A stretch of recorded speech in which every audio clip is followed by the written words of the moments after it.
Olá, Carol, tudo bem? Aqui é o professor Wander e vamos a mais uma aula rápida do nosso curso básico de eletrônica. Vamos ver aqui válvulas termoiônicas, aspectos físicos, né? Então vamos dar uma olhadinha em como são as válvulas. Tem aqui alguns exemplos, tá? Tem algumas válvulas com base de vidro, né? Onde a base aqui é um pouco mais robusta e os pinos são conectados, né, nessa base aqui, são fundidos aqui. E só existe a base de vidro, né? E temos a base tipo octal, onde ela ganha uma estrutura extra de baquelite com um pino indexador aqui no meio, onde você ajusta a posição, e os pinos da válvula são soldados em pinos de porte maior, né? Tenho aqui um exemplo, né, de uma válvula com estrutura, né, com ampola metálica, com carcaça metálica, né? Então, uma válvula com uma resistência um pouco maior do que as válvulas com ampola de vidro, né? Temos aqui alguns exemplos de válvula, desde mini válvulas, né, válvulas bastante pequenas, até válvulas de grande tamanho. Aqui no caso temos uma CKR 1629, isso aqui é conhecida como olho mágico.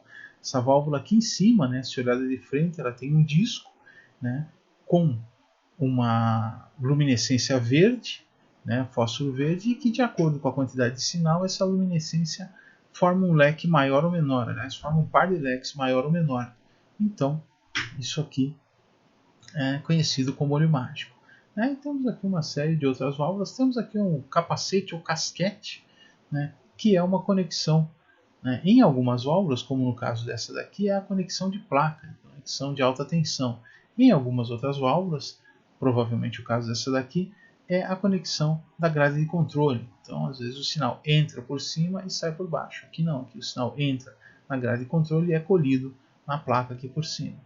Tá? É uma maneira de isolar aí o ponto de sinal ou de alta tensão do resto da estrutura.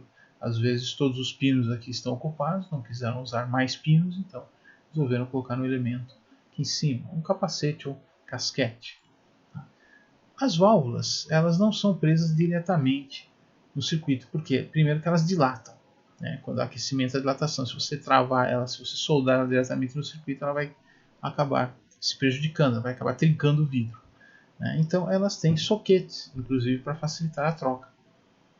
Soquetes podem ser o quê? De baquelite, né? De cerâmica, que são soquetes de alta qualidade, de plástico, soquetes mais modernos, né? De celeron, né? Essa fibra artificial aqui, e aqui no caso temos um soquete aparentemente de cerâmica com um suporte, né? Então temos aqui vários tipos de soquete que são utilizados para inserir as válvulas, né? E temos aqui um chassi de radioválvula, né? Então podemos ver alguns elementos, podemos ver as válvulas, né? Aqui uma série delas, né? Inclusive algumas com uma capa, com uma blindagem para evitar a entrada de sinais externos ou a interação entre duas válvulas, né?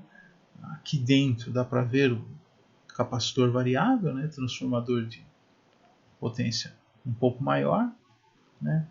Aqui são bobinas, né? São bobinas normalmente, transformadores usados para sintonização de frequências de FI ou então para fazer osciladores, né?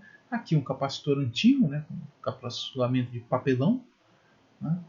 Tá, então, e aqui as lâmpadas. Essas lâmpadas aqui já foram modernizadas. O soquete de lâmpada antiga, mas é um LED usado aqui como elemento emissor de luz. Então isso aqui é uma ideia, né? É uma possibilidade, né, de um tipo de rádio a válvula. Se não me engano, isso aqui é de um rádio Zenit, né? Então tem aqui os controles de volume, agudos, e aqui o botão onde você sintoniza as estações, né? Então isso aqui é um exemplo, uma ideia. Se você olhasse esse chassi por baixo, você veria um mar de componentes, que tem por baixo uma série de componentes que fazem aí o acoplamento e os ajustes de polarização das válvulas, que são os elementos ativos. Okay?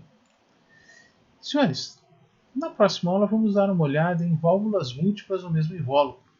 Tá? Se você está gostando das aulas de válvulas, a aula completa pode ser vista nesse link aqui que está na descrição do vídeo. Aqui é o professor Wander se despedindo. Tchau, tchau.